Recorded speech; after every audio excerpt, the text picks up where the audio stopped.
पुराने गांव में एक अजीब सा भूतिया इमारत खड़ी थी। इसे सुनी जाने वाली किसी भी कहानी में भूतिया मकान कहा जाता था, लेकिन इसका सच्चाई में कोई जिक्र नहीं था। यह इमारत वीरान थी। उसमें खुले खूफ और अनकही कहानियां बसी हुई थीं।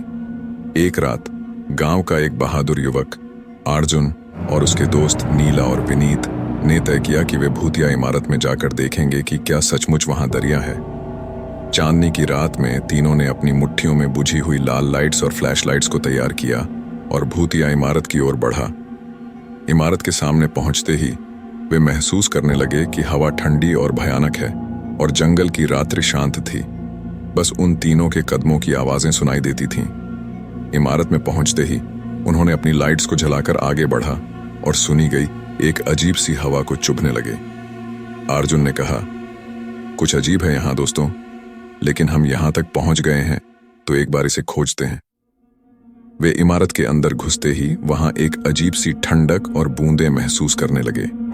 इमारत का माहौल सुखाने लगा और उन्हें लगा कि यहाँ कुछ गड़बड़ है।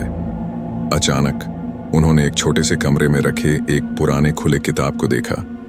अर्जुन ने उसे बाहर निकाला और देखा कि वह एक पुरानी कहानी थी, जिसमें एक गांव के भूतिया इमारत की रहस्यमयी कहानी लिखी गई थी। कहानी के अनुसार इमारत में एक पुराना भूत रहता था, जिसका नाम विक्रम था। विक्रम कभी गांव वालों के साथ नहीं रहता था, लेकिन रात्रि के समय वह इमारत की सभी कमरों में घूमता था।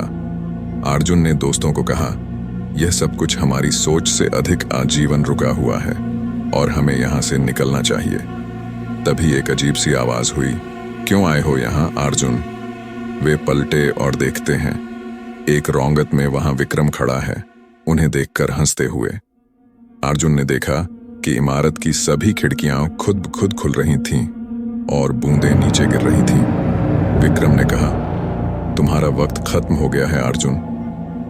धीरे धीरे इमारत ने उन्हें अपनी चपेट में ले लिया और उन्हें अपनी दुनिया में ले जाने का आदान प्रदान शुरू हुआ।